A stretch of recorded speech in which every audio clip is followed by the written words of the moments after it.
we're live. Okay. Welcome, everyone. This is the special city council meeting. It's Tuesday, September 15th at approximately 5:45, a virtual meeting due to the COVID-19 pandemic. I'd like to call this special meeting to order and acknowledge that both the press and the public were duly notified of this meeting in accordance with the Freedom of Information Act.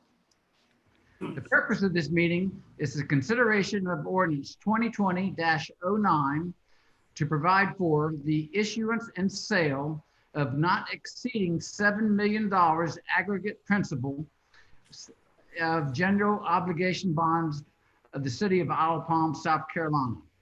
To provide for the issuance and sale of general obligation bond anticipation notes in anticipation of the issuance of said bonds, to prescribe the purposes to which the proceeds of such borrowing shall be applied, to provide for the payment thereof and other matters relating thereto.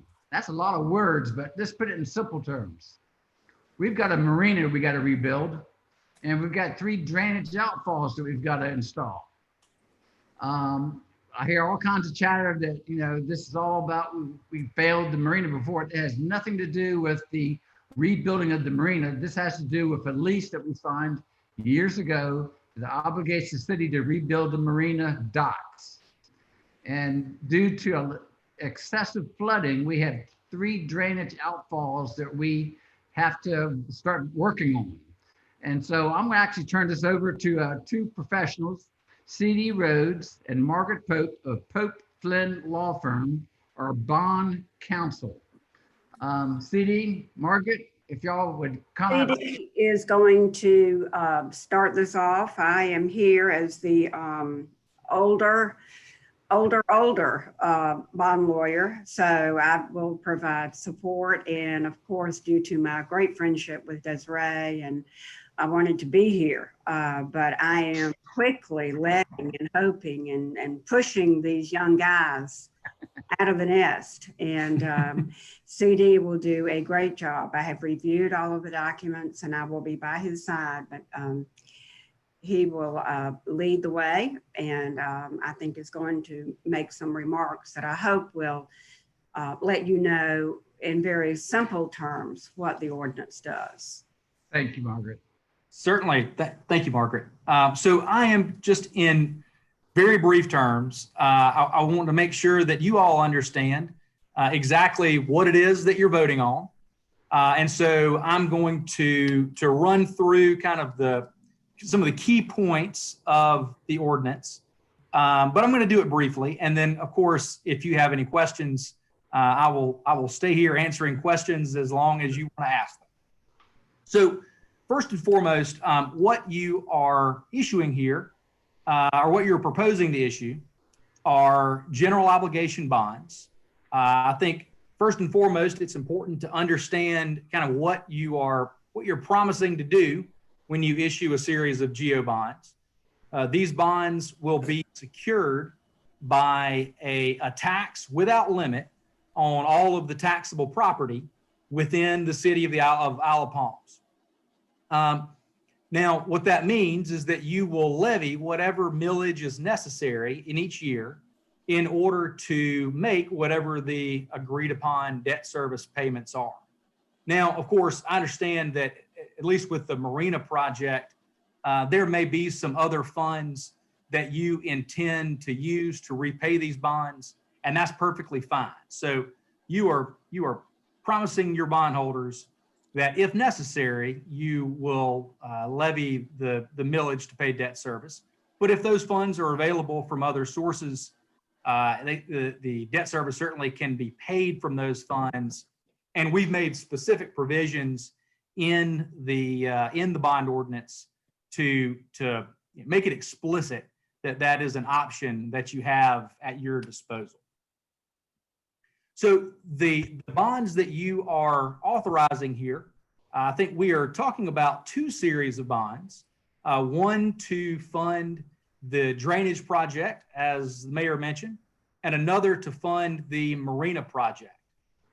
You'll note as you read through the ordinance, there are we kind of leave the door open to lots of options. You see in there, there's an authorization to issue a bond anticipation note if necessary. I don't think that is contemplated by anybody at this point, but we include stuff like that so that if the need does arise as we're going through the process of the transaction, it's something that you have authorized and can do.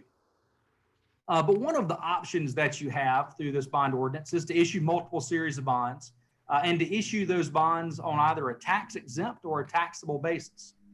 So the plan right now is to issue the bonds to fund the drainage project on a tax exempt basis. And what that means is that the interest that the bank earns on the bonds is going to be exempt from federal income taxes. And the benefit to you, of course, is that they can then offer you a little bit lower interest rate. And most of the general obligation bonds that get issued in South Carolina and elsewhere are issued on a tax exempt basis. They're to fund kind of your standard public infrastructure projects, roads and streets and drainage lines as we have here. The second series of bonds to finance the marina project, as it's planned right now, will be a taxable series of bonds, which means that the interest that the bank earns is not going to be exempt from federal income taxes. Now, the reason for the difference there is there are a series of extensive and very complicated regulations that the IRS has adopted that you have to follow in order to issue tax exempt debt. They see that, the federal government sees that as a benefit that it extends to local governments. It just allows you to borrow money at a little bit cheaper rates. But the one thing they don't want you to do is to essentially leverage that ability to issue tax exempt debt for the benefit of private enterprise, private individuals and corporations. And because of the leases that exist with the marina, it prevents you in this case from issuing those bonds on a tax exempt basis. Now, you're gonna, and I'm probably not really the one to speak to this, your financial advisor, First Tryon can speak to it better than I can, but the spreads right now are very tight. And so if you were ever gonna issue a series of taxable bonds, this is the time to do it. But that is the distinction between those two series. And you see as you read through, there's the authorization to go either way. So if that were to change, if something were to change between now and when we actually sell the bonds, we could always go back and make that amendment. I don't think that's going to be the case at this point. So in the aggregate, the two series of bonds may not exceed $7 million in their par amount. So that is the not exceeding amount. Throughout the bond ordinance, there are several places where we have delegated, or we have asked you to delegate some authority to Desiree as the city manager to make a final decision. These are issues, for instance, accepting a bid from a bank when we actually go out there and sell the bonds, the rate that's included in that bid, redemption provisions for the bonds, things that will need to be decided down the road in order to actually affect the sale of the bond, the issuance of the bonds. And one of those things is the final par amount. So if, for instance, it comes in, all of the costs come in a little under $7 million, then we can make the decision at that time to issue any amount below $7 million. Now, I understand there are also bids coming in, things are still in flux.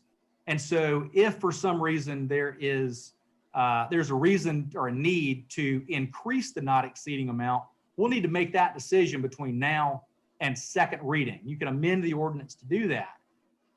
But once you have established that not exceeding amount at $7 million, without you coming back in and through two readings of an amending ordinance, without you changing it, we're really locked into that being our cap.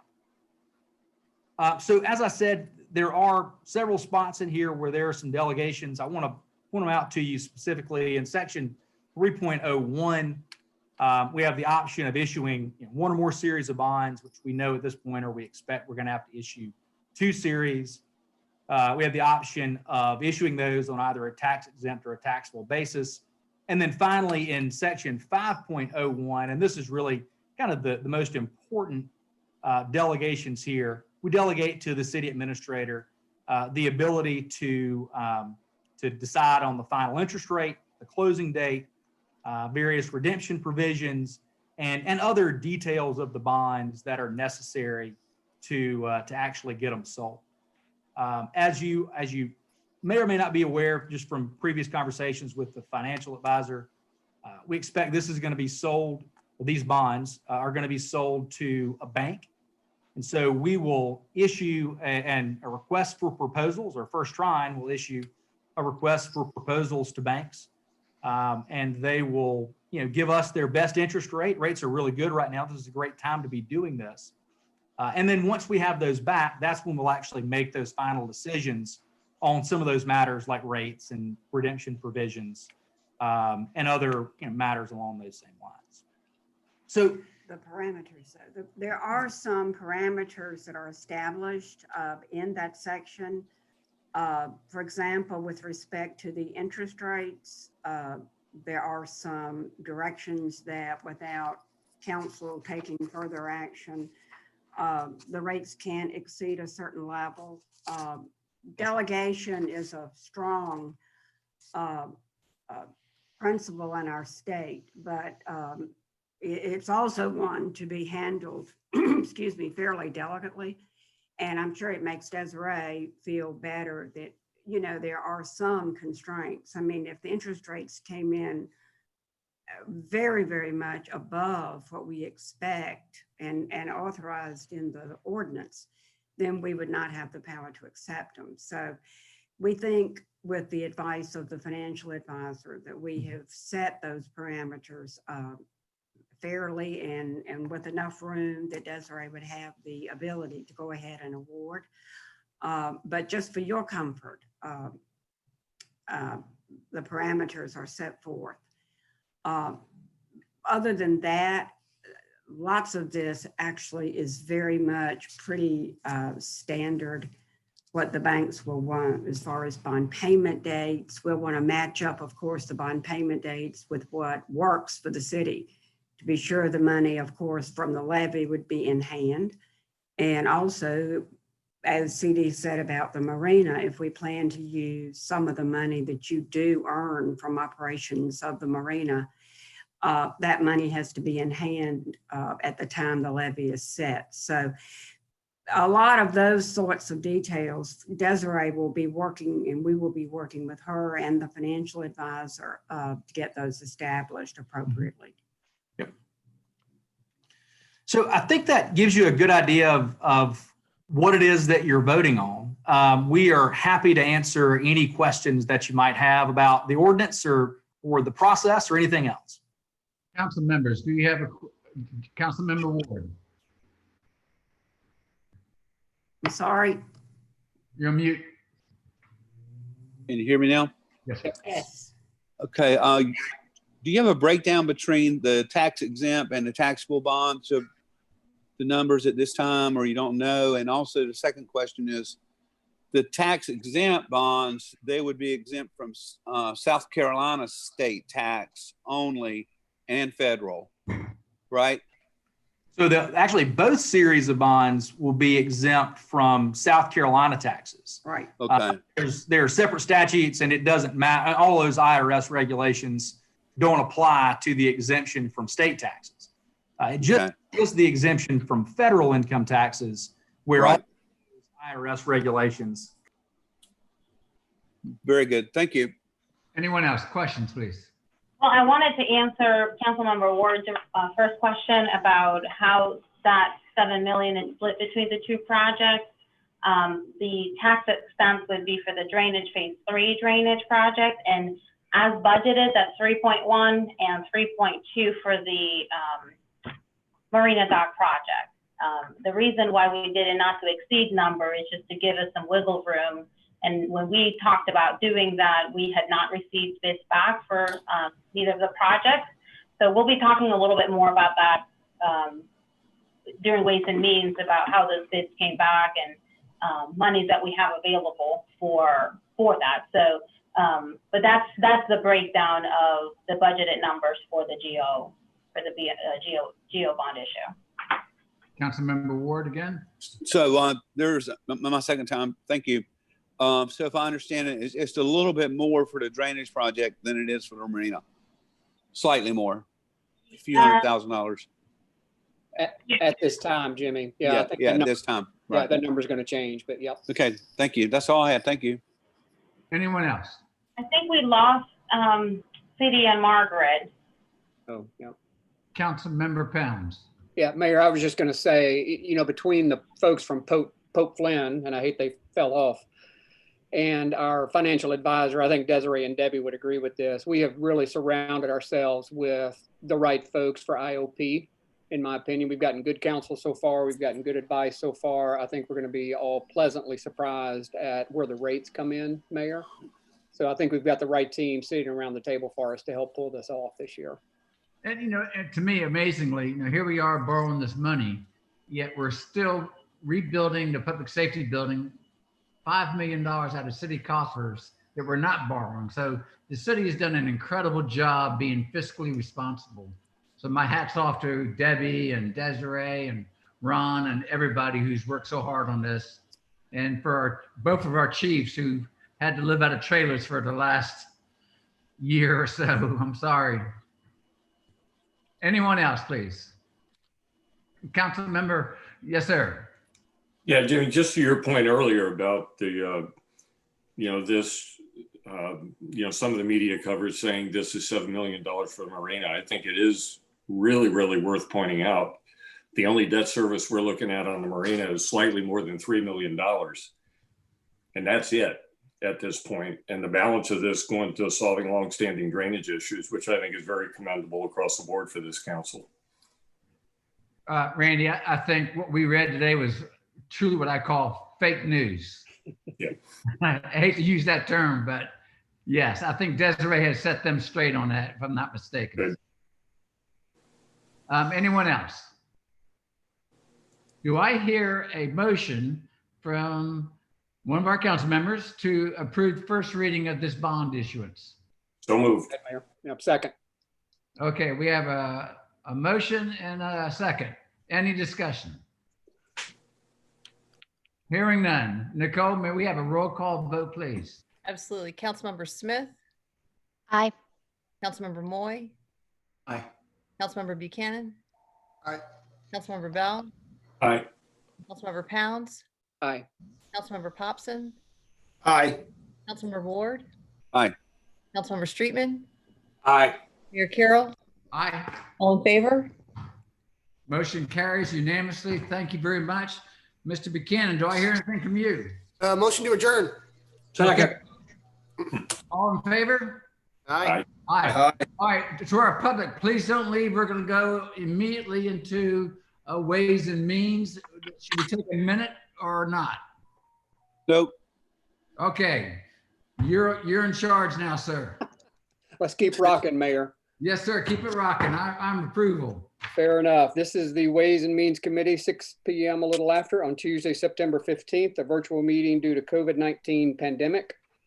We'll call this meeting to order and acknowledge that the press and public have been duly notified of the meeting in accordance with the Freedom of Information Act. Nicole, you want to do a quick roll call just to make sure we have quorum?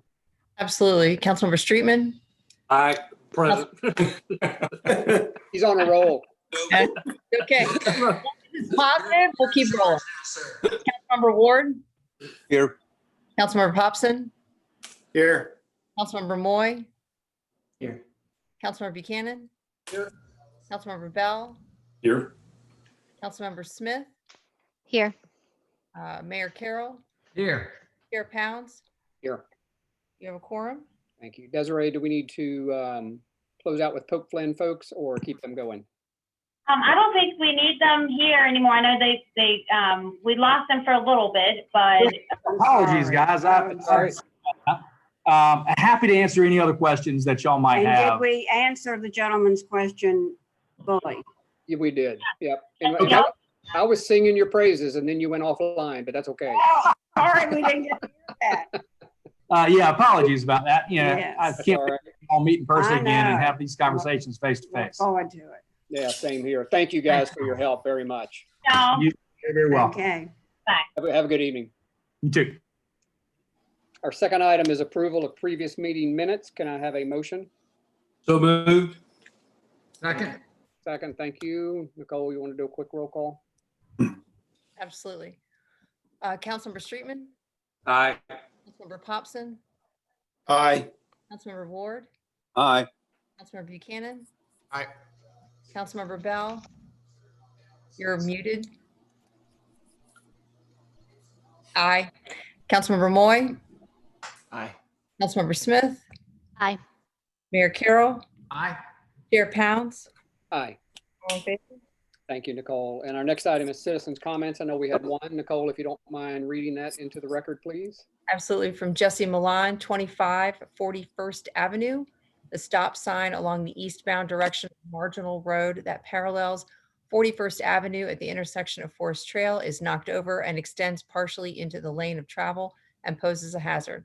I recommend that this sign be attached to a new stable post. And that closes out your comments. Great. Thank you, Nicole, very much.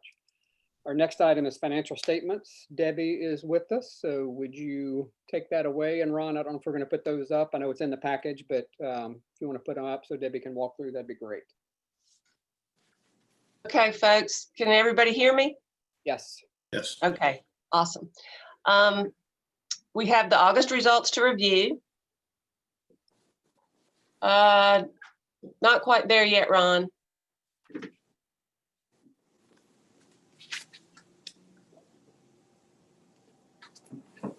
So 2 months into the city's fiscal year, not a whole lot going on the revenue side. There we go. Great. This is rental license renewal time, so there's some $500,000 associated with residential rental license renewals, another $365,000 for parking year to date, and then business licenses, property taxes, building permits, and all other, which would include recreation revenues, interest, and court revenues. So $1,232,000 year to date in the general fund, minimal revenues in the other funds. Most of the revenue collected, with the exception of hospitality tax, most of any revenue collected accommodations wise so far this year was accrued back into FY20. On the expenditure side, in the general fund, we are exactly where we were this time last year, which is interesting. The breakdown amongst departments is different, but the total is the same. And then the rest of the spending that has occurred primarily relates to the public safety building. There's some in capital projects, muni, and state aid tax. Cash balances, we are just a little shy of $20 million, which we seem to have had for the past several months. You know, this is kind of a slow period for us. Accommodations revenues, as we've talked about due to COVID, are a little bit down, and we haven't started collecting property taxes. So this is kind of a low point in the year for city cash balances, but we still have healthy cash balances, a little over 19 million, 7.5 million is restricted, that's 38%. Moving on to the tourism schedules, just wanted to point out a couple of things. Municipal accommodations fee, and this will hold true for the beach preservation fee. You can see the July and August collections and how they match up to what we budgeted for these months. So we're a little bit ahead of what we thought in the budget, which is great. Still below last year, but better than we were anticipating. Hopefully that bodes well for the rest of the year. Nothing to talk about on the next page because there are no collections year to date.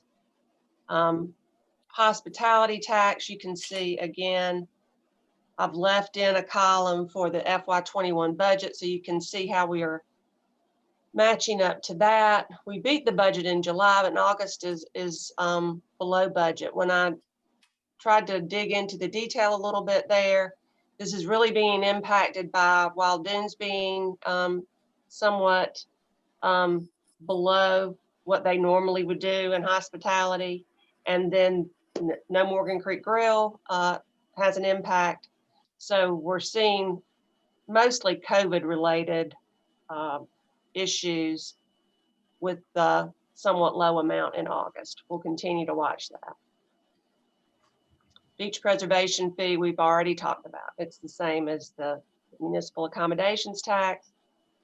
Local option sales tax, we have had no collections for FY 21 so far. Project worksheets, public safety building repair. If we go to the next page, you can see I've included on here the latest application for payment to Trident. Even though it has not been paid, it is in our court, it's being reviewed, but that'll be $604,000. So once that is paid, we will have 2.7 million remaining on the contracts for that project. Before we go to phase 3 drainage, I just wanted to make a clarification. You all recall that last month council approved 2 change orders, one for the floodproof door for the building, and another one for the seismic sprinkler system. We have confirmed with the contractor, with Trident Tech, that both of those 2 change orders were deducted from the contingency that is embedded and included in the contract amount. So you all may recall that we awarded a contract to Trident, and that contract already had a 10% contingency built into that. And on top of that, the city included and budgeted a 15% contingency that we have control over.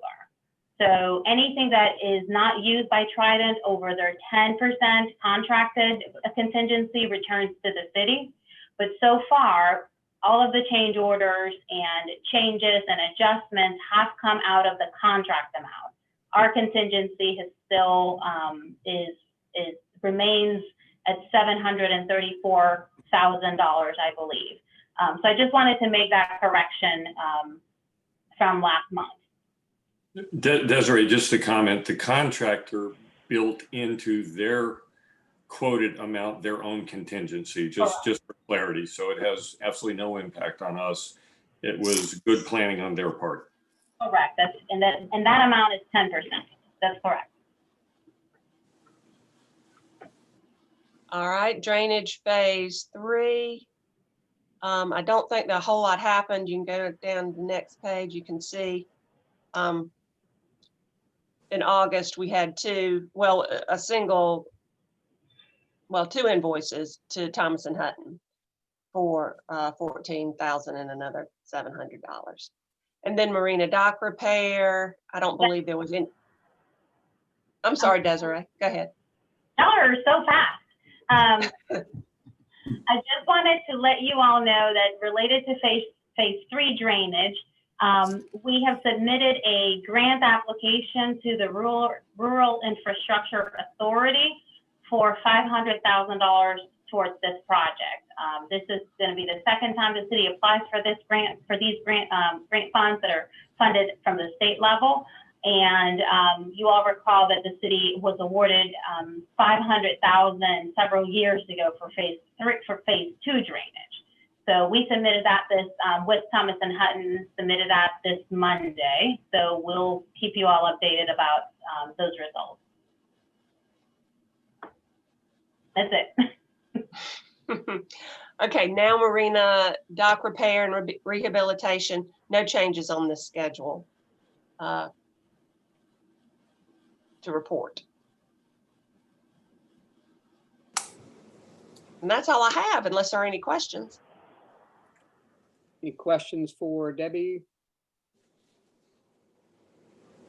Debbie, as per usual, good work with a whole lot going on right now between audit and this and learning payroll and stuff. So thank you very much for your efforts. Thank you. Appreciate it. Much appreciated.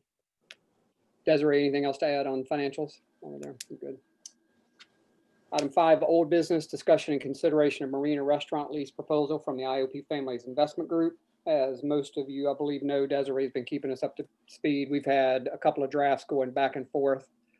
the ball's back in our court to review the current lease. Hope to have that today, but I don't think that came in today, but we'll have it hopefully this week to turn it back to the IOP Families Group. We will enter into executive session tonight for a handful of items that Desiree and John would like guidance on with regard to feedback or edits from the latest IOP Families Group draft that came back to us last week. So we'll do that a little bit later. Desiree, anything else you would like to add there? Yeah, just jogging along. Thank you. All right, new business. Item A, consideration of award of a contract to Nicholson Business Systems for the records management system in the amount of $38,990. This is for our police department folks. If I can have a motion and a second, we'll have some discussion. Mayor and Ryan, thank you. Desiree or Chief, anybody want to give some update here? This was a bid process. We had, I think, 3 bids that we had on this particular service, and picked these folks just from a familiarity standpoint, and their bid was right in line with others. And Chief Cornett actually has some prior experience with this particular company. So I'll let you guys, Chief, if you want to take it away. Certainly.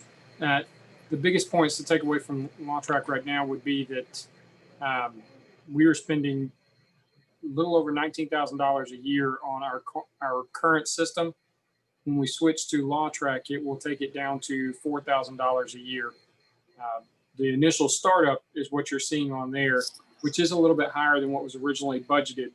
I do believe we have a little bit of room to work on lowering that number by maybe there's an issue with converting it from our current RMS to that one because they've never worked with this one. But that leaves us an option to keep our current records management for data purposes only for $1,000, and that would reduce by about $10,000 the cost of switching over to the new records management system. So we may very well be able to come up less than what you see in this bid right here.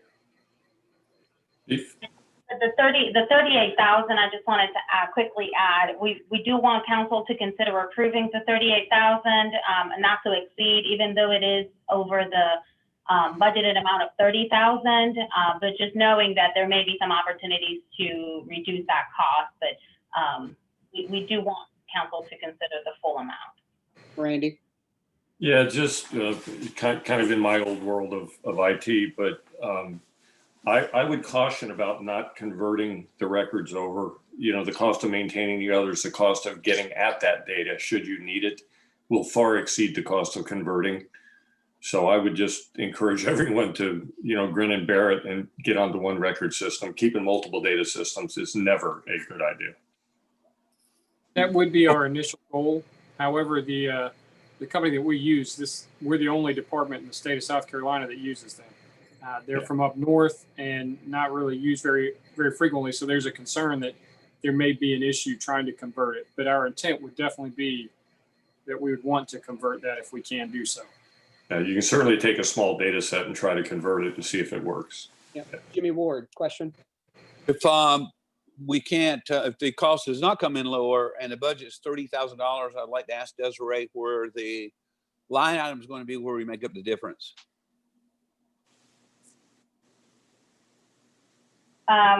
Well, it may just come out at the end of the year over budget, that line item. Oftentimes we do well in other things and we can kind of come up with a difference. We're still early on in the budget process for FY21.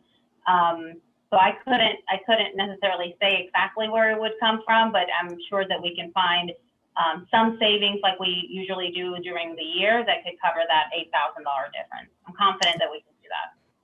Very good. I prefer it to come out of the police department budget as we go into planning. Yep. I think it's a good question, Jimmy. And I'll do some digging on that, and Jimmy, and for next Tuesday, we'll identify a line item in the budget that we think will be able to accommodate that difference. Other questions, comments? Nicole, you want to do a roll call real quick for us? Sure. Councilmember Streetman. Aye. Everybody that's on mute, thank you. Councilmember Popson. Aye. Councilmember Buchanan. Aye. Councilmember Bell. Aye. Councilmember Ward. Aye. Councilmember Smith. Aye. Councilmember Moy, Aye. Mayor Carroll, you're on mute. Aye. Thank you. Chair Pounds, Aye. all in favor? Thank you, Nicole. Second item, item B, consideration of purchase of beach services four-wheel drive pickup truck, state contract pricing in the amount of $26,870. If I can have a motion and a second, we'll have discussion. I so move, Mr. Chair. Second. Second. John, thank you. Questions, or Desiree or Chief, either one want to add some commentary on this one? I'll just go ahead and add, and maybe Chief Connect has other comments, but this is a truck that's budgeted to be replaced for the beach service officers. This is the truck that is going to have installed the license plate reader that's also budgeted in our FY21 that's going to be used for enforcement of paid parking next year.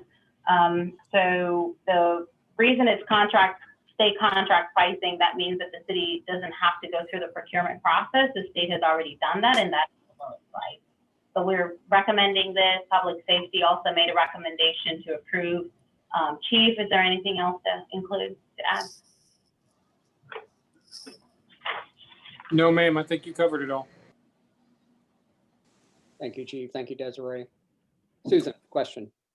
Just a quick tech question. When you say the truck has a license plate reader, does that mean that they can read the license plates without actually getting out of the vehicle?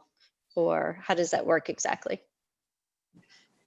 It will be a system that is attached to the truck, to the new truck, and to one of the current beach service officer trucks.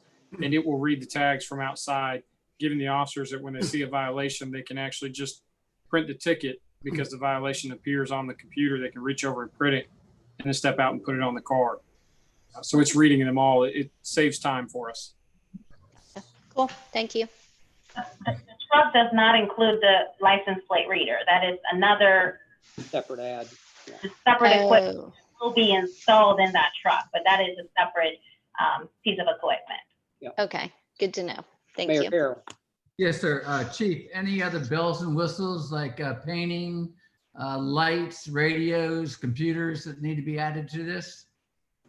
We would want to add them to it. The budget, we budgeted for $30,000 to replace the vehicle. The $26,000 that you see in front of you would include getting the vehicle with all the whistles minus the markings and any of the yellow lights that we put in it. We may be able to recycle yellow lights out of the current truck. We typically try to do that to save some money and reuse equipment. So I don't think it'll be too much more. Typically the vehicle marking costs less than $1,000 itself. And then the lights they won't exceed $1,000 either. Thank you, Chief. Other questions, comments? Nicole, you want to roll call us, please? Councilmember Ward, Aye. Councilmember Smith, you're. Aye. Thank you. Councilmember Bell, Aye. Councilmember Moy, Councilmember Buchanan, Aye. Councilmember Popson, Aye. Councilmember Streetman, Aye. Mayor Carroll, Aye. Chair Pounds, Aye. all in favor? Thank you, Nicole. Next item is C, consideration of award of a contract to Simmons Dredging Corporation for the Marina Dock Rehabilitation Project. We're going to have a whole lot of discussion around this, but just to get started, if we can have a second and a motion and a second, we'll have some conversation. So moved. Motion to approve. Second. Thank you, John. Appreciate that. Kirby Marshall has also joined us. Just let me give you a quick recap for those that may have lost time. These projects take so long, fortunately or unfortunately, but you may remember in August of 2018, City Council approved the contract to ATM for design, engineering, and permitting of the dock rehab project, August of 18. January of 19, City Council approved the conceptual design. January of 20, City finally receives the DHEC OCRM permit. May of 20, City receives the Army Corps of Engineers permit. June of 20, we approve the budget that has a project cost in there and an increase in project cost. July of 20, City completes and release bid package to competitively procure a contractor to perform the dock project. July of this year, our staff held a pre-bid meeting with the contractors, and as of September 11th was the deadline for submission of proposals. So you think a 2-year project And we haven't even lifted a hammer yet at this point, waiting on projects and permits and everything else. So a lot of work, a lot of conversation. I know we've had about this, and certainly prior council members are aware of all the conversations that have happened prior to where we are today. But Desiree, I'll let you and Kirby kind of take it from here if you would like. Absolutely. So on Friday, we received 3 proposals, and that is included in your bid package. We have a presentation that Kirby is going to pull up, right, Kirby? Yes. And we're going to walk through the bids, some of the alternates that were included as part of the bid package.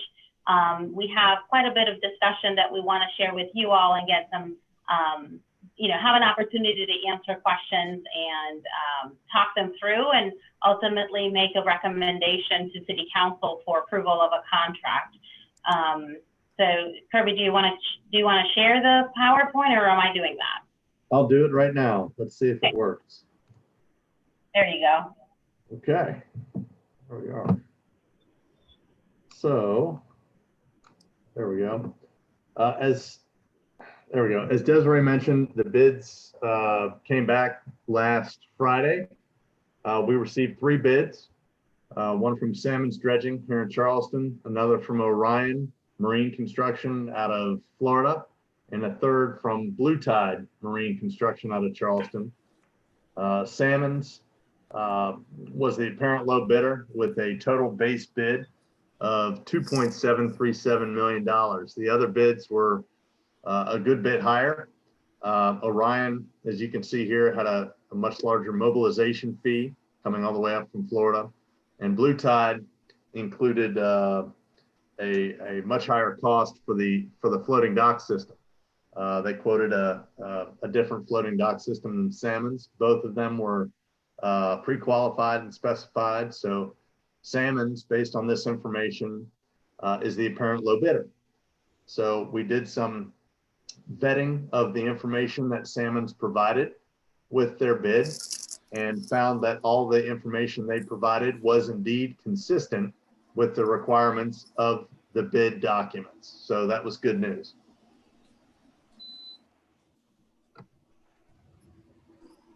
Try to change the screen. There we go.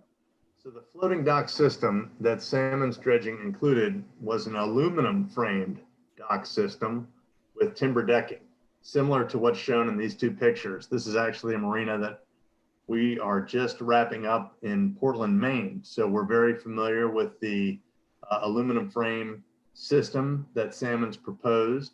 And these are representative photos of that system. It's very attractive, very clean, very good commercial grade system. In addition to the base bid, we asked for pricing for several alternate items, just to see what the contractors could come back with to add scope to the project that was desired, as well as to add some upgrades. One of the items that we asked for alternate pricing for was Ipe Decking. And I'm sure many of you may be familiar with Ipe timber decking on your porches and things like that. But it's a Brazilian hardwood, and it's very popular in marine construction because it doesn't require preservative chemical treatment like southern yellow pine does. The base bid for this project was for southern yellow pine with preservative treatment, similar to what's out there now. Ipe, we've found in our experience, works better with aluminum dock systems. The southern yellow pine has to be insulated somewhat from the aluminum. It's doable, it's workable, but it's a little bit more difficult to work with. And the durability of the Ipe is exceptional. It's very long lasting, limited to no maintenance. And we have an alternate price for this project of a little over $5 a square foot to add Ipe. We feel that that's a bargain, and will provide the city a long lasting service on the project that should also decrease maintenance. Kirby, is that all of the docking, or I thought it was just the fuel dock area? This is for the entirety of the dock system on Morgan Creek. So yeah, everything on the Morgan Creek side, to put Ipe on it would be $86,000, which in my mind is very favorable. So that's the first alternate. Another alternate that we included in the bid documents was interesting, and one that Brian Berrigan suggested. We included a bid alternate to include power pedestals, the towers that you see here, power pedestals the boats plug into, at the ends of these two finger piers adjacent to the boat ramp. This is the boat ramp here. The marina store is here. This is the large finger next to the ramp, and the next large finger here. Brian suggested that in certain circumstances, he has vessels that come in to these slips bow first and want to plug in somewhere off of their stern. Whereas traditionally, most vessels come in stern first and plug in right off of their stern. So we discussed it with Brian and decided to include these two pedestals as bid alternates to provide the marinas a little bit additional flexibility above and beyond what you have there now. It's a nice concept, but a little bit extra. So the additional cost for that was $19,000. That was the second alternate that we got into. The third one, which we may have discussed with you previously, wasn't immediately tied to the dock rehabilitation project, but was part of the shoreline stabilization maintenance that was suggested for the marina. As you know, about 15 years ago, the city replaced the steel bulkhead along Morgan Creek and adjacent to the boat ramp to stabilize the shoreline. Over time, you can see that the steel bulkhead is starting to corrode, and down here we have oyster growth and things like that that's occurring on the bulkhead. A typical steel bulkhead has a useful life of approximately 30 years when properly maintained. These structures require maintenance, and in this case, to properly maintain this structure after these 15 years, we have developed a plan to clean the upper portion, which is above this, essentially above the high tide line, and clean the lower portion of the bulkhead, and then recoat or retreat with preservative coating the bulkhead to help it maintain its integrity and inhibit corrosion. So we bid out two different options for that. Option one was a more intense cleaning, a really intense, robust cleaning effort for both the top and the bottom. It just has to do with the amount of water pressure and the amount of existing corrosion that they remove. And we bid out a less intensive cleaning procedure. And you can see the costs that we received for both of these. The more intense procedure, a little bit more money in the upper work zone or above the high tide line than the less intense procedure. But interestingly, below the high tide line, the cost was the same for doing either the more intense or less intense work. And that's really primarily because in our minds, they have to clean all these oysters off anyway, and that's the bulk of the work. So this treatment is recommended. We realize it's expensive, but it will help extend the useful life of the bulkhead or allow it to really reach the end of those 30 years in a good functional manner. So that was another alternate we looked at. Yet another one was... Herbie, yeah. Could you answer, when was the last time the bulkhead was recoated? I don't believe it has been, Mr. Bell. Okay, thank you. Yes, sir. So another alternate item we included is pretty common. Y'all have probably seen this before on some of the other project work, was the inclusion of builder's risk insurance, which is an insurance that protects against losses to the work that's under construction. So if the docks are halfway done and a hurricane comes in, you're protected by any loss. On things like this, either the city or the contractor can purchase. In this case, we asked the contractor to provide pricing. It was a $15,000 line item that appears favorable in our mind and is no doubt in part due to Salmon's dredging, their long-standing history of solid business operations and safety. Kirby, Yes, Okay, sir. go ahead. Yep. Normally, this is the builder's responsibility to have this risk insurance. So why are they adding it on to us for us to pay for? That's a good question. In the bid documents, Mr. Popson, we included a list of insurance that the contractors would be required to carry: workers' comp, professional liability, general liability, things like that, in different coverage levels. And that information was specified by the city.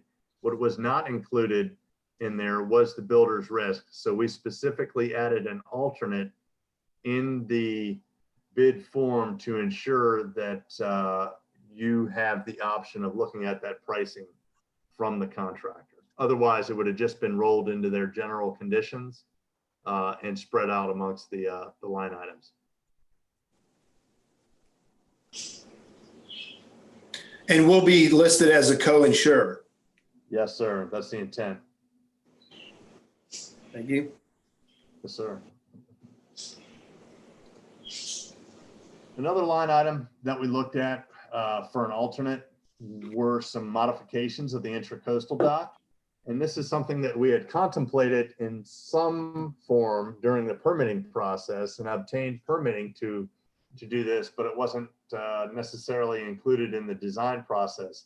But the thought was, and there was general consensus among the marina manager and the prospective restaurateur, that the existing finger piers on the Intracoastal dock are really not that functional. This is something that we've noted since we got involved in the project 4 or 5 years ago.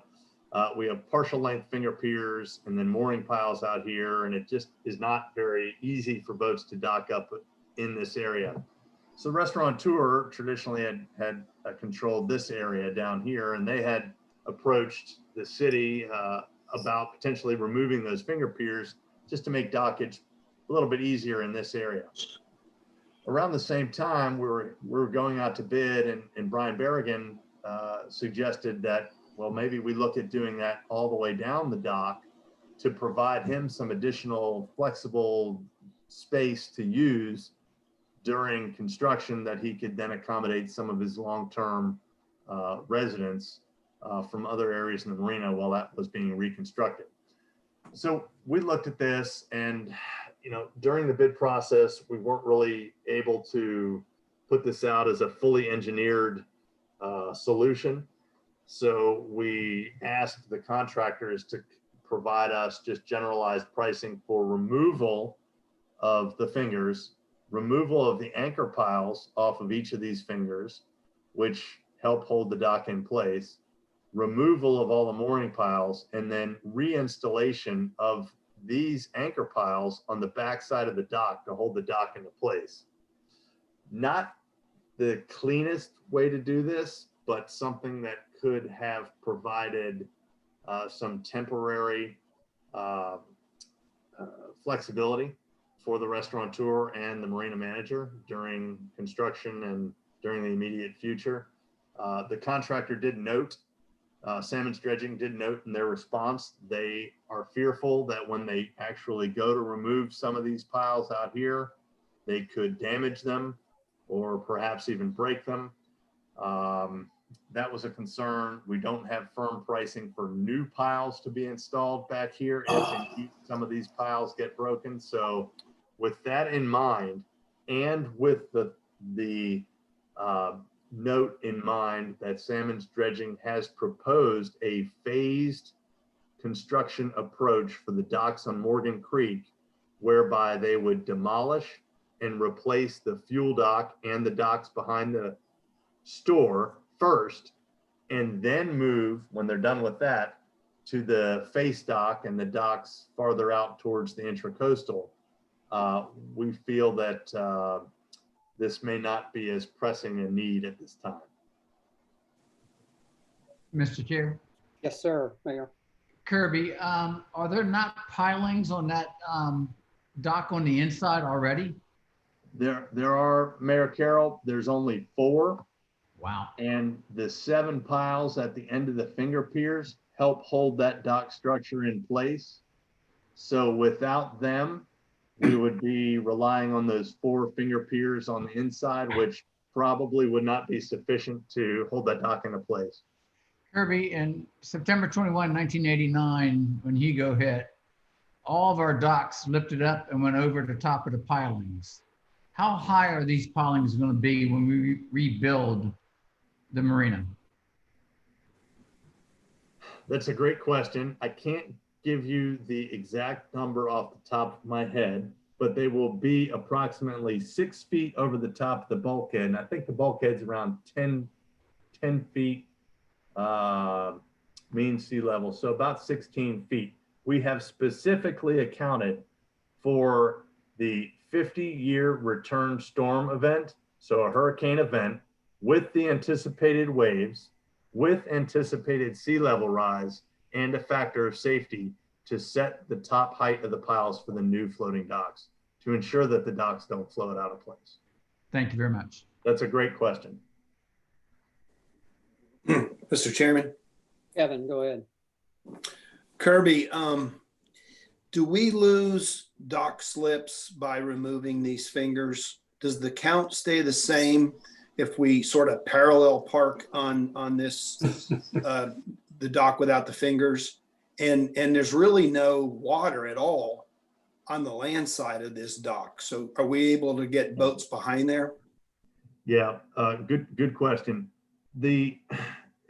If you would consider those slips with the fingers and the finger end piles as fully functional now, you would theoretically lose dockage space if you went to this fully side tie arrangement. However, since these slips are really not usable at their full length for 90% of the boaters out there, and for the marina manager and for the restaurateur, this provides them a much more flexible and appealing dock face and area to use.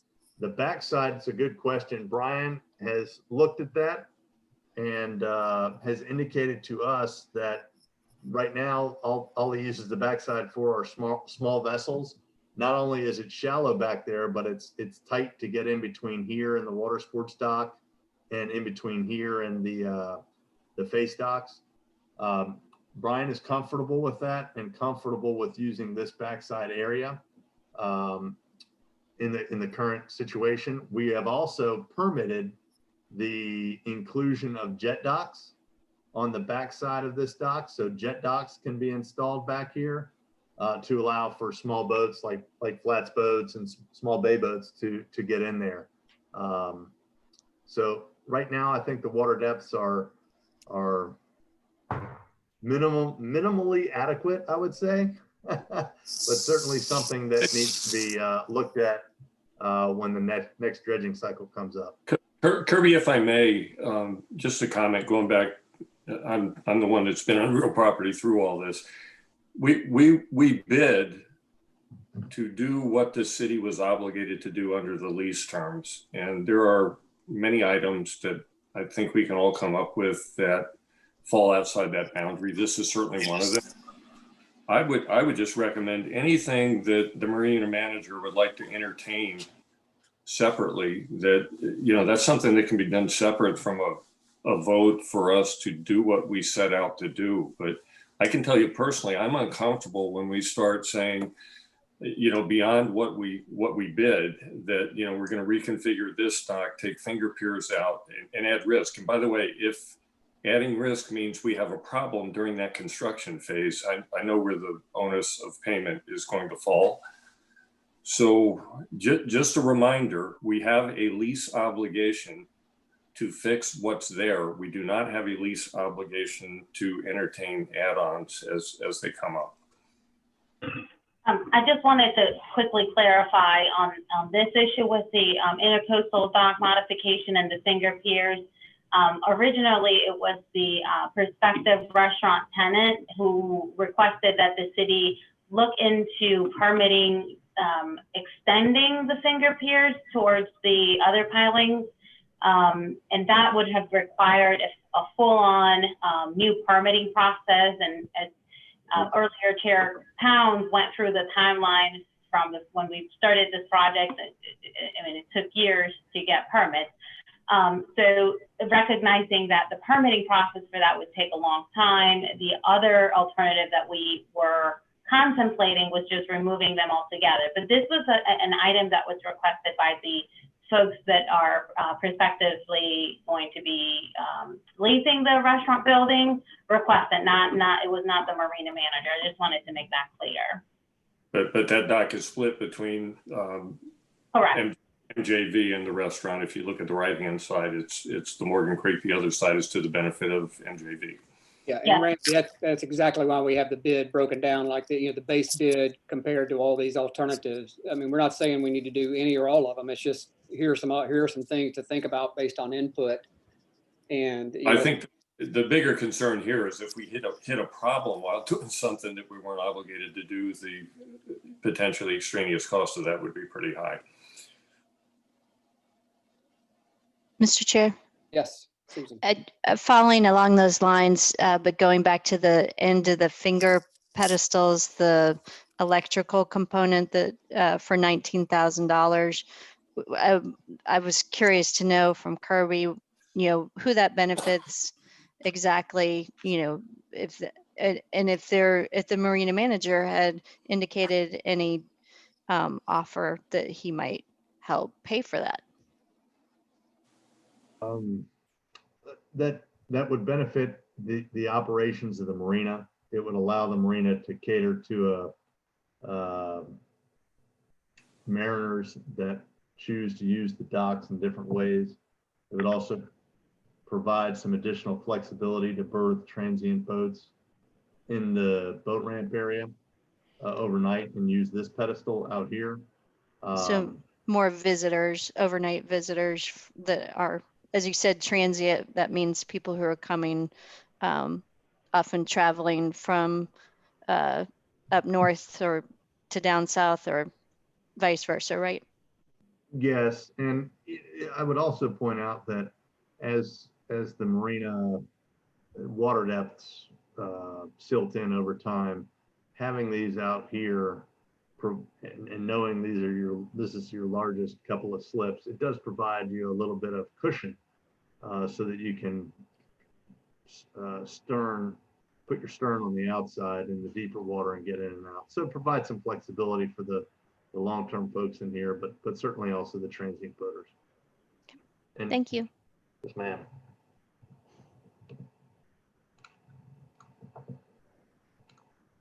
So that's the Intracoastal dock. I'll move on to the fuel hut. The fuel hut was originally part of the base bid. It's certainly something that's out there now, as you all know, where the fuel attendants keep their point of sale and sell bait and meeting place for the charter captains and things like that. It's a small little floating building, 14 by 14 on this floating platform. And what we endeavored to do through the bid process was bid that as a design build option for the contractors to price out. There was some uncertainty with regard to that in terms of whether it needed to be code compliant with the International Building Code, specifics on materials and things like that. And what Desiree and I tried to do was ask the bidders to provide a like for like replacement. However, the pricing we got back was a little bit all over the board. Salmon's Dredging's price for this small little hut was $130,000, which seems high to us. Translated, that means $663 a square foot. I can build a pretty nice house for $130,000.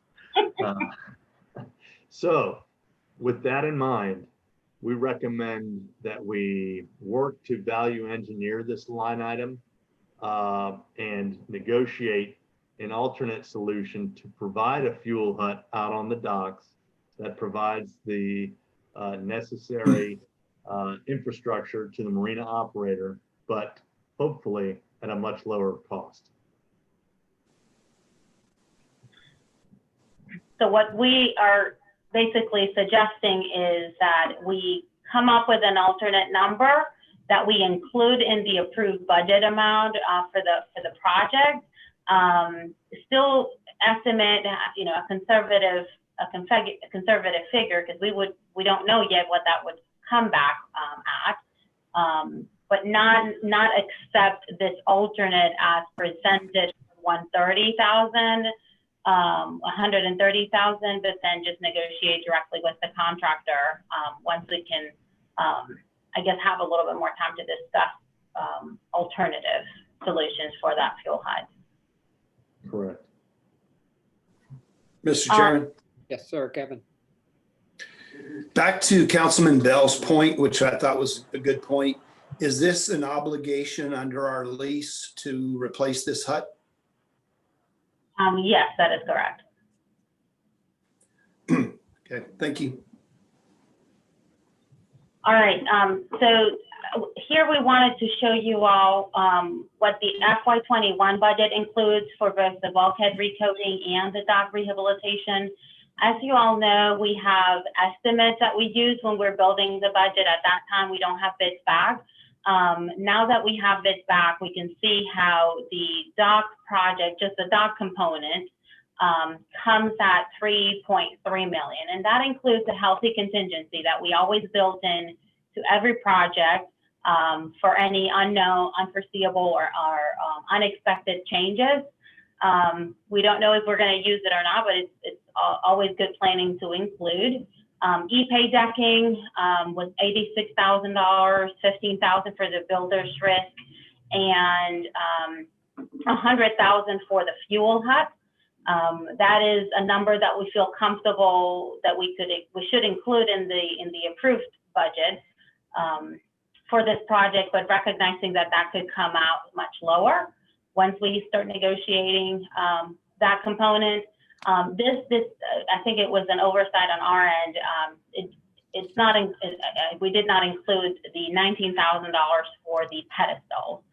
So we need some direction from council on what's approved, what is deemed necessary, particularly when it comes to the Ipe Decking and the pedestals. The fuel dock, again, the fuel hut is, we need to replace it with like for like, and also the builder's risk is a protection for the city. Related to the bulkhead component, we included $334,000.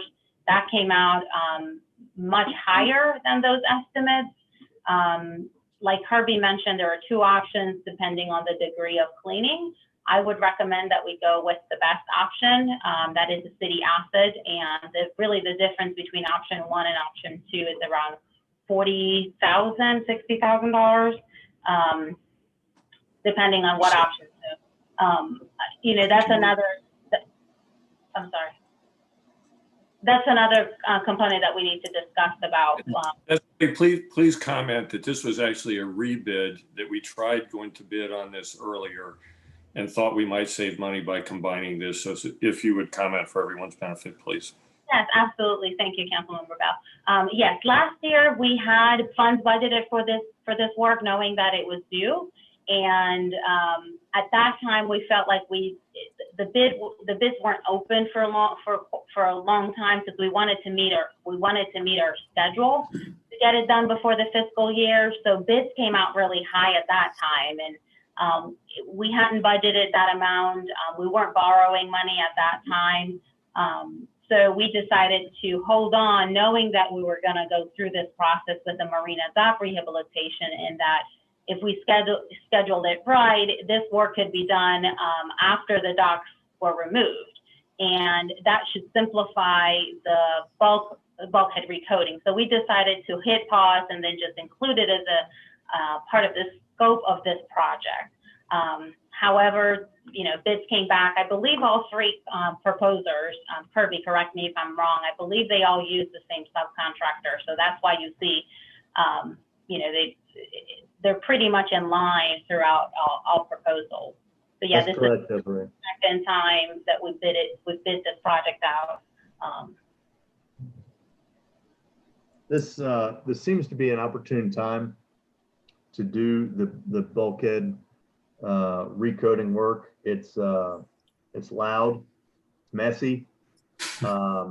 So taking and doing this work during a period when the docks and the boats will be relocated seems to be opportune. The pricing obviously isn't as advantageous as we had hoped, but I think the timing would be good, and it would help preserve that bulkhead as Desiree mentioned. Hey, John, question? I was just going to make a comment. It sounded like the city administrator was looking for direction. And from my part, I think I've heard enough, and I'll go weigh in.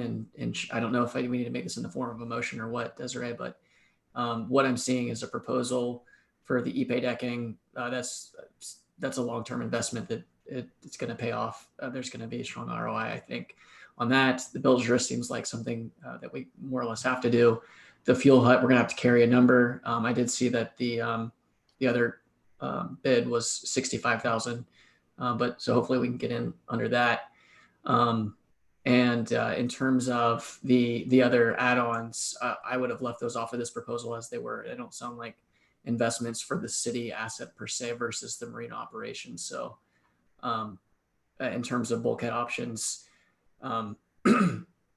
again, assuming that I would move forward with the bulkhead, and I'm listening to the experts here and listening to Kirby. It certainly seems like this is preserving the asset. This is helping us reduce future expenses and anticipating future cleanup and future maintenance. And as a council who's constantly talked about deferred maintenance that we're taking on, this is yet another one. And so, we've got to pony up now so that we don't pony up even more so later on. So I would, again, I guess I should ask, I don't know if you need that in the form of a motion, but I would be prepared to recommend everything, including everything on the screen with option 1 for the bulkhead. Is that a motion, John? I don't know if we need a motion. Well, yeah, we've got a motion on the floor at this moment. So let's keep having a little bit of conversation before we either amend it or not. Is that all right, Mayor? Thank you, Mr. Chairman. Thank you. The aluminum on salt water and oxidization. Tell me about that. Yeah, we've been using aluminum frame floating docks, Mr. Mayor, for going on 20 years, maybe a little bit more, in all manner of saltwater environments all over the world. There's a couple, one I can think of specifically in downtown Charleston, the Bristol Marina. We put that facility in with Salmon's Dredging, coincidentally, back in 2004. They have had zero maintenance on that project, and it survived a number of hurricanes very, very well. Aluminum performs very well. It's flexible.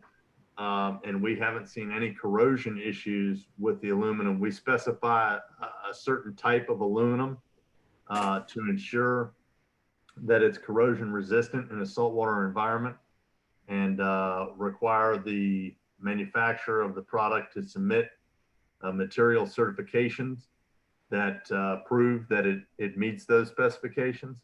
And we haven't seen any issues with it at all, Mr. Mayor. And Kirby, when you do the bulkhead, I guess we're sandblasting the oysters and stuff off. It's actually using high pressure water.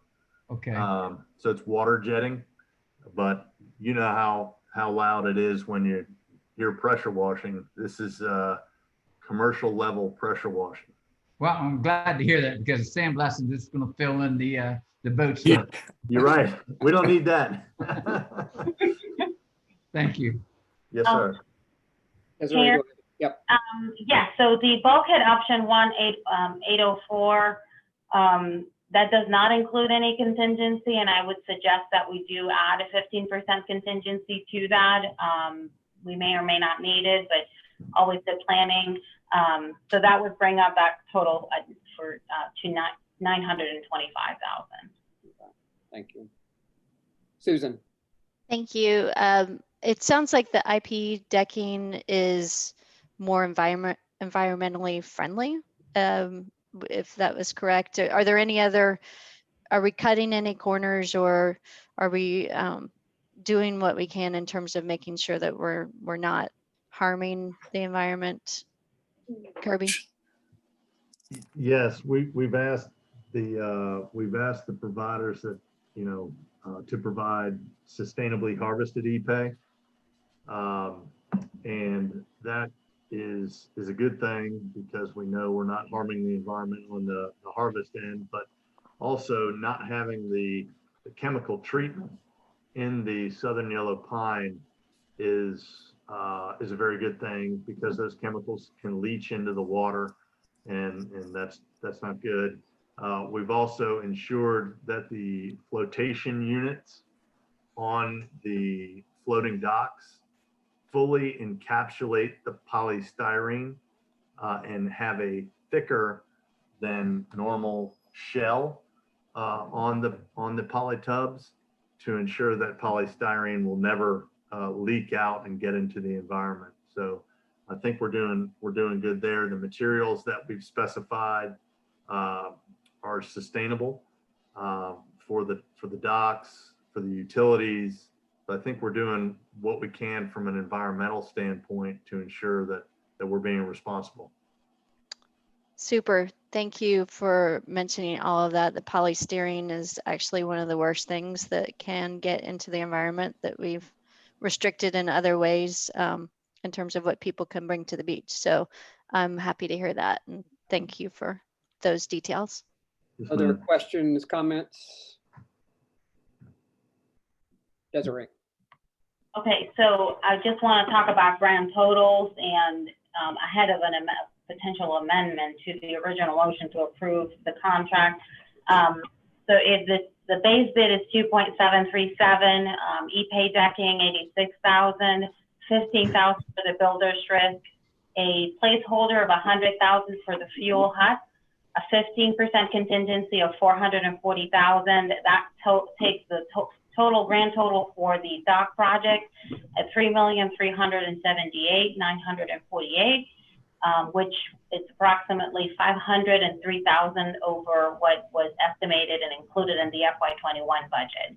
For the bulkhead project, going with option 1, it's 804 plus a 15% contingency of approximately 120,000.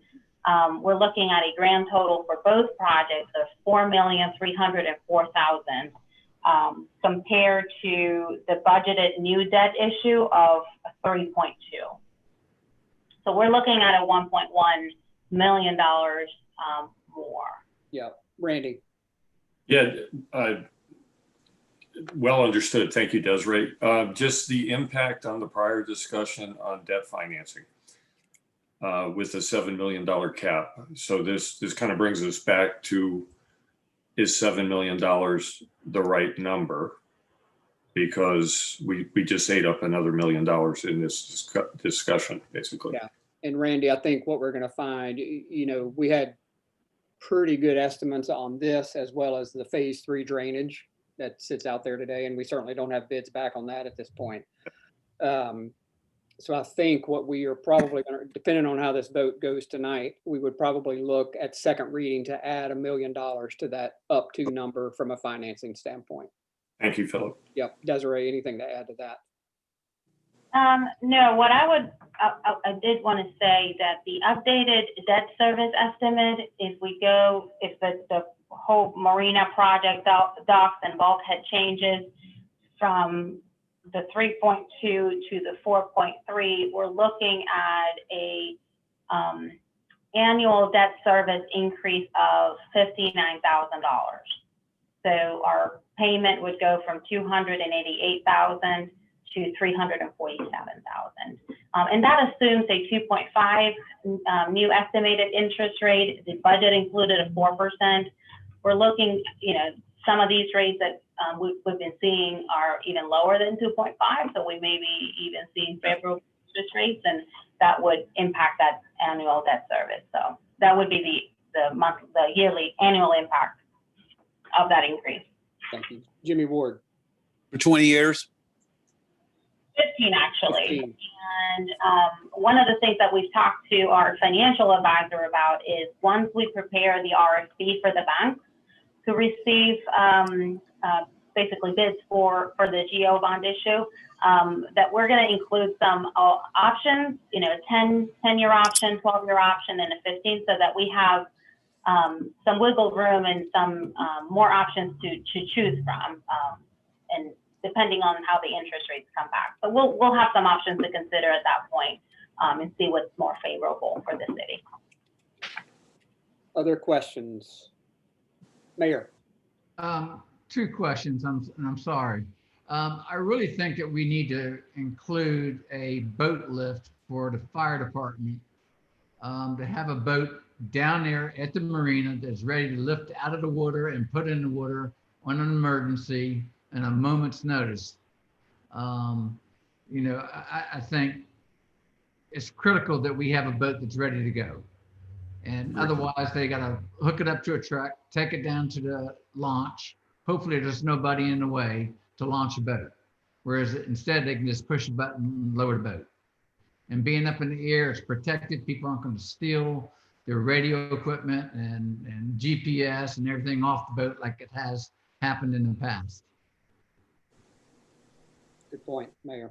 That's a great point. And Kirby, you may want to speak to that. Do you have any idea that we could negotiate that as a change order directly with the contractor? Do you have any thoughts on potential costs? So that it's interesting, and I agree from a safety standpoint, it'd be a wonderful thing. From an implementation standpoint, a few things pop into my head immediately.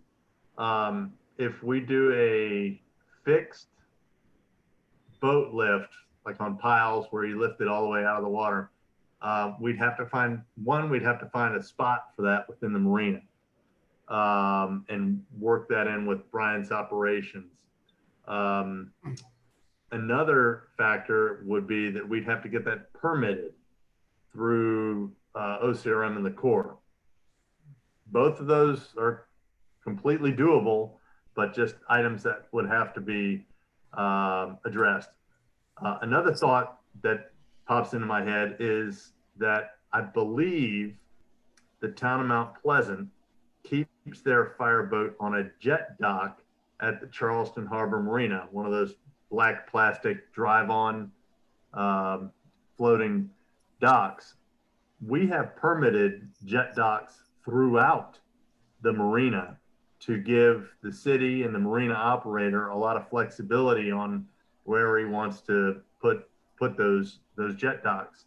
So I think incorporating that fireboat on a jet dock, while maybe not quite as ideal from a security perspective, still could get the boat up out of the water where the hull is protected and you have less maintenance and things like that. And that could probably work into Brian's operations a little bit easier as well. So I think there's some options to consider for sure. That's right. Doesn't Brian obligated to provide us a spot for? Yes. Yes. That is correct. So we can put a camera down here. Mayor, how does that feel as an alternative to you? I think for an emergency standpoint, I think we need to have a boat ready to go Exactly. at a moment's notice. And then the other part of my question was the waterway dock with those little fingers. That is the worst design I've ever seen. Okay. When the current is either going one direction or the other, and you watch people trying to come in perpendicular to the current, it's a good show. It's worthwhile watching. It is. Yeah. Me, Ward. Question. So make sure I'm sure what's going on. We started out at 3.2 million. Now we're at 4.3 million. Is that correct? That's correct. So that's 35% increase over 30 minutes ago with all the add-ons. Is that correct? Over 2 years ago from original estimates, yes. And Mr. Chair. Just to clarify, it does include some contingency. So that's just a protection to the city. You know, a good chunk of that, almost 600,000, when you include the bulkhead and the dock project is contingency. Yeah, but you take 347,000 times 15 years, the total finance cost is 5.2 million. Ryan? And one of the things that we're adding another $800,000 in, bulkhead revitalization, bulkhead maintenance that wasn't in, it was kind of really separate from the whole program, from the dock rehabilitation program. We had, like we said, we had estimated for bulkhead maintenance previously, but given the guidelines and some of the strings attached to that, they came back, not within our budget. So it's something that we've been working on. It's just that we just figured that this is the best time to do it. I'm going to look at it some more. So, and I can say, Kirby, if I can ask you real quick, I mean, even if we weren't to do this $800,000 bulkhead maintenance, it's got to be done down the road. And what percentage of increase would it be down the road? I mean, I can only imagine to go through and remove all the docks, remove all the boats and infrastructure there for pressure wash and and wash that dock would just be, I mean, I'd say half this again. It would be challenging from an operations perspective to get, move the boats out of the way and do that. But it also could damage your new floating dock infrastructure. Right. You start talking about water jetting, water blasting at the pressures they're going to use to clean this thing next to this brand new, beautiful dock. You could have issues there. It certainly can be done later. But as I mentioned, there are signs of corrosion on the bulkhead. So the sooner it can be done, the better you'll be. Right. You're never going to have lower interest rates. I totally agree. Susan? I'll just say, I think we need to be proactive, and I think it'll save us money down the road, and save us disruption and a lot of hand wringing so that we don't have to be in the spot, hopefully, again for a while. Thank you. Final, Kevin. Yeah, just last comment. I totally understand Councilman Ward's concern over the budget, but we're in this mess because of lack of maintenance. And since there's been no maintenance done on this bulkhead, I just think we've got to do it. And now's the right time to do it because we're going to be making a mess down there anyway right now. So we might as well make a bigger mess. Oh, I think we can do that, Kevin. Yeah. Jimmy Ward. If I run out of time, is it okay if I make one more comment? Please do. I just wish from the public standpoint with the public hearing that we would have said instead of the $3.2 million that we said, that this is subject to change because, I could change my mind later on this, but I need to think on this. It's like a big increase. I know it's been over 2 years, but tonight's conversation in less than an hour. And it just seems like, I wish it had been, it had been included when we were talking about the bond attorneys. I think it was being a little bit too conservative. And in my mind, it's misleading. Thank you. So we have a motion on the floor at 3.2. Nicole, can we do an amendment if somebody would be so willing to amend that number? Or Desiree, is that the easiest and best way to go about this? I think so. If there's a motion to amend that includes the alternates that are going to be included, just for ease, if the alternates, based on the conversation, the Ipe Decking, builder's risk, and 100,000 for the fuel HUD plus 15% contingency, and the option number 1 plus a 15% contingency for the bulkhead portion, it comes out at $4,304,000. Debbie, am I correct in my math? I'll make that motion, Desiree. Second. That's an amendment to our Amendment. original motion. Right? Yes. All right. Any other final comments or questions on the amendment? It's 4,304,008, just to be exact. Roughly. I'll throw in the 8. Nicole, you, Just as a reminder, Chair, if you don't mind, this is a recommendation to City Council, so final approval comes next Tuesday. correct. All right, Nicole. All right, hold on, this one. Yep. Okay, Councilmember Moy, Aye. Councilmember Smith, Aye. Councilmember Ward, Nay. Councilmember Buchanan, Aye. Councilmember Bell, Aye. Councilmember Popson, Aye. Councilmember Streetman, Aye. Mayor Carroll. With heartburn, aye. So noted. Chair Pounds, Aye. motion passes 8-1. Thank you. So that was our amendment, right? Correct? Correct. Do we need to go back to the original motion at this point? Yes, sir. Councilmember Streetman, Aye. Councilmember Popson, Aye. Councilmember Bell, Aye. Councilmember Smith, Aye. Councilmember Moy, Aye. Councilmember Ward. Aye. Councilmember Buchanan. Aye. Mayor Carroll. Aye. Chair Pounds. Aye. All in favor? Thank you. This big step for our city. This is a good conversation, good discussion. Thank you all for that. Desiree, any closing comments, or Kirby on that before we move on? Good. Kirby, thank you. Thank you for joining us and your help on this. Very much appreciated. My pleasure. Thank you. It's always a pleasure Sure. to work with y'all. Have a good evening. You too. Bye-bye. All right, we just looked at a lot of numbers. We're getting ready to look at a lot more, unfortunately. So our next item is just a discussion of 2020 reassessment and millage rollback. Tonight is just conversation and discussion. We will vote on this next week at City Council. Ron, if you don't mind putting up the pages. This was in your packet. So let me just ground you real quick on this. It's like I said, it's a lot of numbers. Debbie and Desiree have done awesome work trying to summarize this. This page summarizes the next 3 pages, actually.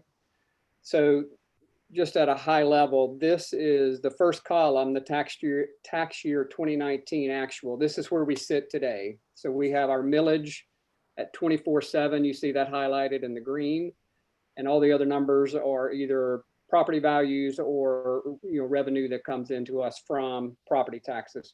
That's where we sit today. That's how we look. So 24/7 is our current millage, which is operating millage of 21.3 and our debt service millage of 3.4. Again, that's current life and what it looks like today. And just a quick comment and aside. So we're at 24/7. Sullivan's is at 50.9, Mount Pleasant's at 41. And Foley's at 36.9, just to give you a point of reference on where we sit today. So what we have so we've gotten the reassessment back from the county, and you can see that highlighted in blue across the page. So the average increase in assessed value is 13%. Okay, that's average across the island. We're going to look at some actual examples here in a minute. Somebody is maybe at 25%, somebody else is maybe at 5%, but on average across the island, it's 13%. And again, just for another point of reference, Mount Pleasant also had a 13% increase. Sullivan's had an 11% increase. Countywide was about a 12% increase. So everybody's kind of same for the most part. So what we have outlined for you here are 3 different options. So option A is rolling back the operating mill. So you see us going from 21.3 in the green to 19.1 in option A. So we'd roll back the mill to offset the appraised value increase, okay? So our mill, then you see our debt service millage increasing 0.8. Our original budget had a mill increase of 1.3 for our debt service, but because of the increase in values, at this point, we're only going up 0.8. Councilmember Ward's comment earlier, that may or may not be the exact number once we have final bids in on the phase 3 drainage, just like we saw on the marina project. So for option A, that would take us to a 23.3 millage compared to a 24.7 today. And below that, you can see what that would mean to our budget. Option B, both option B and C are allowed by law. We're just giving you options. This is kind of a low, medium, and high if you wanted to look at it that way. So option B looks at option A, the rollback, adding the debt service, and adding a cost of living of 2.18%, which is dictated by the South Carolina Revenue and Fiscal Affairs Office. That number is given to us. Okay, and you can see, so that millage would go to 23.7. There in the green in the middle of the page, compared to 23.3 under option A and 24.7 currently. Option C would allow you to go option A plus 8.58%, which is a CPI index for the prior 3 years, since the city has never or has not done that in the last 3 years. So that would kind of give you the max, if you will. And you can see that would take your millage to 24.9, again in the green, compared to current of 24.7. So let me stop right there before we go into examples of actual taxpayer houses or just in general. So questions or comments before we go further? Jimmy Ward. You say the increase in assessed value is average of 13%. Yes, sir. Mine went up 72. That's the highest one I've heard so far. Yep. Not me. Say it again. Comment. Yeah. It's going to hit some people harder than others. Yes, it is. There's other factors to involve that will be involved with that. I'm sure we'll cover later on. Depends on what Charleston County and the school district does. It's not just us. Correct. Good point, Jimmy. This is just the IOP portion of our tax bill. Mayor. And as what Jimmy said, I own 3 different types of properties. I own a residence, I own a second home, and I own a commercial office building. And all 3 of them went up. One very minimal, which I thought was going to be the greatest. And the other 2 were in 30 and 40% range. So I find it amazing their rationale on how to increase values. There's no common sense or continuity as for their saying 13% across the board. Hearing 70% is just sky high. Other questions, comments, total confusion at this point, or keep rocking? It's confusing enough when there's a reassessment year. It's doubly confusing when we have a reassessment and a debt service increase this year. So that kind of muddies the water just a little bit. So this next page that Ron just flipped to is option A. So this is just doing the rollback plus our debt service. And the middle section there is, Mayor, to your question, and Jimmy Ward, your comment too, that's the average 13% and the increase in taxes over to the right that you would see at an individual level. But more importantly, if you go below that, those in the box, the actual value changes provided by Charleston County. Debbie's provided 10 actual homeowners on IOP, real numbers. And you can see the increase in value over to the right in blue and the increase in taxes over to the right in green. So that gives you real numbers, as opposed to, Mayor, to your comment, an average of 13% in the middle is helpful just from a data point, but below the bottom 10 numbers are actual real live houses on IOP. I recognize some of those properties. She left the initials out, Mayor. Questions on this, Debbie or Desiree? Anything I've missed in the preamble or you'd like to add to the conversation at this point? The only thing I wanted to add is that the rollback of the operating millage is required by Charleston. So there's no option there. The option would be in option A, the optional portion would be the debt service millage. I just wanted to clarify that. Yeah, thank you. Jimmy Ward, question. I just think it's important to note, I'm not trying to flame everybody, but I think it's very important to note that my property tax bill, the Isle of Palms portion, is only about a little less than 20% of the total bill. Yeah. We are at the mercy of Charleston County Council and the Charleston County School Board. If they follow suit and try to be conservative and keep things low like we do, then it may not be so dramatic as mine. I hope mine is just a freak of a case, but I've talked with several other people and that hasn't turned out to be. But it's important to note that a lot of this has to do with Charleston County and the Charleston County School Board, not just Isle of Palms City Council. Thank you. Thank you, Jimmy. Very good point. And Philip, we won't know the answer prior to needing to take a vote, correct? That's correct. I think, Debbie, is that right? We're not going to know. I mean, I think the school board is up for referendum this fall, right? An additional school board tax. Debbie, we won't have any more answers between now and next week for city council, I don't think. Yeah. So Philip, if I may, so the conservative answer is A, because it protects residents from what some might deem egregious by the county, because we run the risk in the other options of exacerbating what Councilman Ward just stated. I think that is a true summation, Randy. Okay. Susan, question?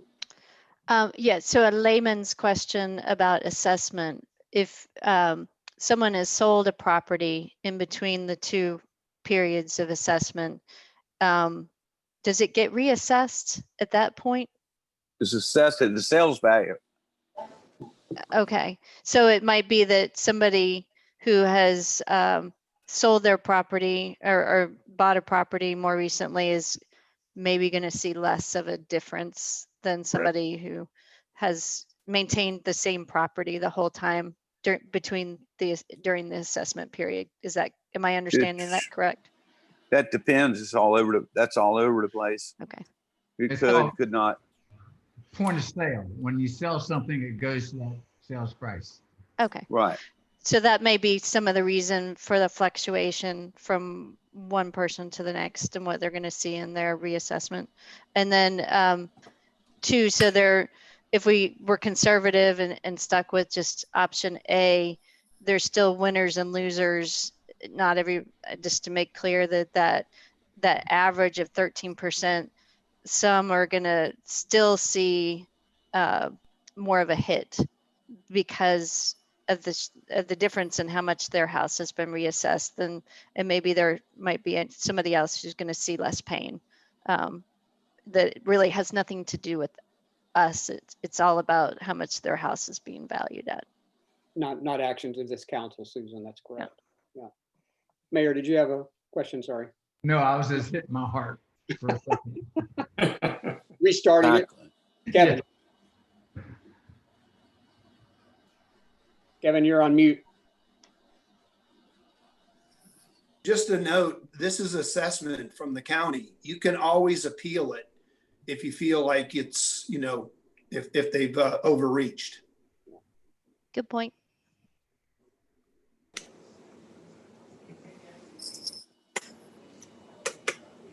Ron, why don't you just flip to the next one if you don't mind. So again, Randy, to your point, and Desiree, option A was you're required to do the rollback plus our debt service. Option B adds in a CPI number to it. You can see the difference there. Not a huge number, but obviously an uptick. And then option C, it's kind of the max, if you will. Rollback plus debt service plus 3 years worth of a CPI. And again, to everybody's point, this is, you know, the IOP portion only. I guess the last time the assessment was done, which was 2015, Jimmy and Ryan would remember, you know, values went down and the millage had to be adjusted up. And that was a interesting story, I'm sure, from a resident standpoint, to try and say, you know, it's county, it's this, it's that. But, you know, we kind of have the opposite this year with the added debt service millage that we're adding on here. So, well, they're rolling the dice, and you don't have any control of how the dice, how they come out. And in all fairness, I'm sorry to speak again, but 2015, mine, to be totally honest, it was low. It was low, but you know, you're not going to go and ask for a reassessment. Yeah.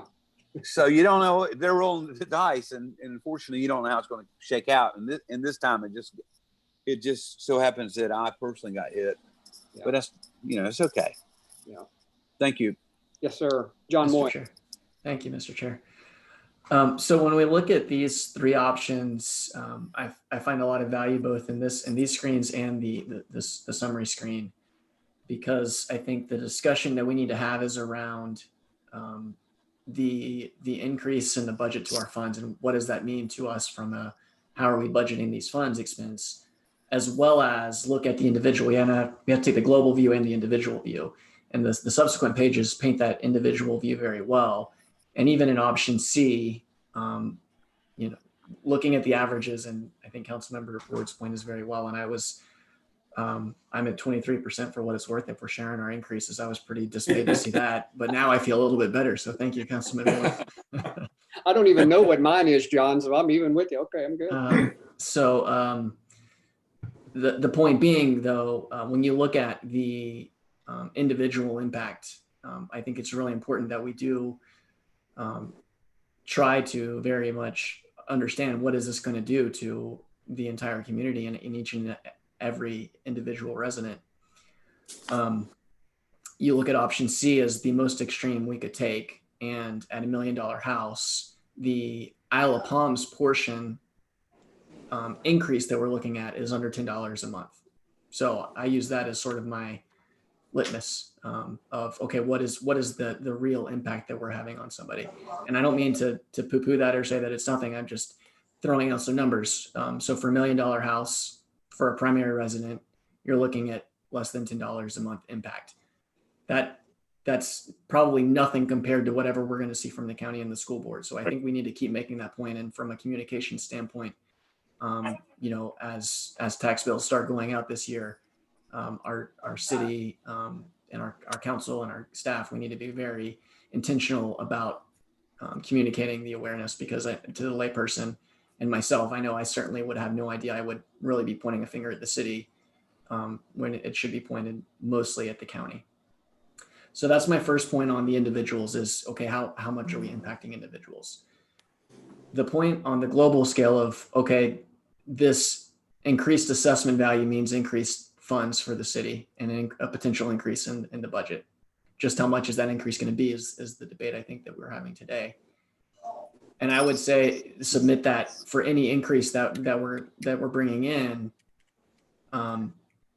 if we're advocating for something more aggressive, then we need to have a very intentional reason for it. And we had the same discussion in our budget sessions around why would we consider a millage increase? And we did the debt service millage increase because we were very intentional about saying this debt service millage is for very specific projects. It's for drainage, it's for marina rehabilitation. I would treat this in a similar way and say, if we anticipate increased funds, then what are we doing it for? It should be for capital improvements. It should be for the infrastructure that we know that we need, that we continue talking about, but we're kicking the can continuously on things like sewer, on more comprehensive drainage stuff, and on undergrounding the power lines. And so I would be in favor of, frankly, any option, so long as we as a council and a government are directing those funds towards capital infrastructure improvements. I don't know the how. But that is my 2 cents. Yeah, thank you, John. Hey, Ron, can you go back to the previous slide, just the cover slide, please, sir? Desiree, go ahead. Yes, just wanted to clarify that the FY21 budget includes a debt service millage increase just to generate enough funds to cover the debt service on the phase 3 drainage project. So not the marina stock rehabilitation project. That is contemplated to be serviced by rent revenue and tourism funds. So we're looking at just generating an additional $287,000 to cover the estimated cost of the phase 3 drainage, which we don't have real bids for, and we don't know ultimately what it's going to cost, but that's what's assumed in our current budget. Yeah, thank you, Desiree. And John, to your question on this page, I guess the bottom, whatever that is, tan, orangish number, that's showing the expected increase to our fiscal 21 budget. Go back. Oh, sorry. Thank you, Ron. The 119, the 217, 507, and those, just like everything else with financial numbers, those are built on some assumptions without a doubt. So the 119, even with the rollback, may or may not be exactly 119. So I hear you on your comment about if we designate, this money for some type of capital improvement or infrastructure improvement, we can't. It'd be end of the year before we would bank the 119 or the 217 or whatever the number would be to see where the dust would settle. Chair, if I may. Yes, sir. Randy. I mean, this is, I agree wholeheartedly with Councilmember Moy's point. If we just, raise millage, take the maximum amount of money, put it in a general fund, I think we've already proven tonight we're really good at spending. I think somewhere along the way, we have to have a really good conversation about expense management. And, I can tell you in my tenure so far, I don't think we've done a great job of that. We can certainly do better. But I don't know that there is a way to earmark these kinds of funds. And I would look to city administration to help us there. But underground power lines, things that, clearly have tangible benefit, reason, and cause. But everyone needs to keep in mind on the Isle of Palms portion of this, and please correct me if my numbers are wrong, we're less than $380,000 if we went option C in total collected monies to the Isle of Palms. And that's going back 3 years CPI, right? So this is not, some massive windfall to the city where, because Charleston County took the assessments up really high, that we now have a lot of money that we can put into a general fund and play with. No matter which of these options, it's not spread across the community, a lot of money to the Isle of Palms. The majority of this money is going to Charleston County. So I think honestly, at this point, we've got to, protect residents that might be egregiously hurt by this, and kind of step function our way through this, not knowing what the county's going to do. Yet we're facing a decision by next week. Thank you, Randy. Susan. I was not sure about the timing of when we needed to make this decision. And also we've talked about trying to, because of this weird year that we're in with COVID and the big uncertainty about how this was going to affect our accommodations tax revenues, we had talked about reevaluating the current fiscal year's budget at some point, and so I was wondering what the thinking was on that. Are we planning to do that this fiscal year? Which is not our usual way of doing things, but so we have to make this decision though on resetting our millage next week. Is that right? Yeah, to get it to the county to be on a tax bill later this year. Yeah. Susan, I'm sorry, Desiree, go ahead. Just September 25th is the deadline for the city to notify the county of any change. So for what our usual course, for those who, don't always follow along, we would usually set the new millage rate as we set our new budget in the middle of the calendar year. No. Correct? I mean, so this is a different year because of assessment. This is I guess could be seized on as an opportunity to go ahead and slide in some extra millage and maybe bring in 300,000 extra or 400,000 extra. Now, I will say that there are definitely some smaller projects that we could earmark that for if we wanted to entertain that discussion, and that includes making sure that the waterway path is completely multi-use path. I'm not sure if we fully covered that in our bond, but also things like footbridges for beach paths. I mean, those are things that people have been clamoring for a while, but I do see the point that with the uncertainty of the tax bill, that it would seem opportunistic to pile on. Yeah. Rusty. Yeah, thank you, Mr. Chair. I look at this and I have to go along with what most other people have said so far, most of the council members. I think we've got to go with the most conservative option here, option A, not knowing what the county's going to do, school board, whatever. And, let's just go with the most conservative option, in my opinion. And, and let's, historically, I mean, I haven't been on council that long, but I think historically we haven't done a good job of really managing any additional funds that we get in, and it goes into the general fund and then it just gets spent somewhere else. And so unless we have a good way to manage expenses and earmark funds like that in the future, I just wouldn't go for a larger millage increase here. I would just go with option A. Thanks. Thank you. And again, we'll have a vote on this next week, Mr. Mayor, with at the council meeting. So that'll be on this is just a discussion. Is that right, Chair? Yes, sir. Thank you. Mayor, do you have a comment? Sorry. I totally agree with Rusty. I mean, here we are, increasing our marina from 3.2 to 4.3. I think we got to take baby steps. And I think the city has proven itself year after year that we've had a surplus of money by being fiscally conservative in the way we run our city. And I think let's take baby steps right now. And I totally agree with Council Member Streetman that let's try to let our residents know we're doing everything we can to keep our costs down.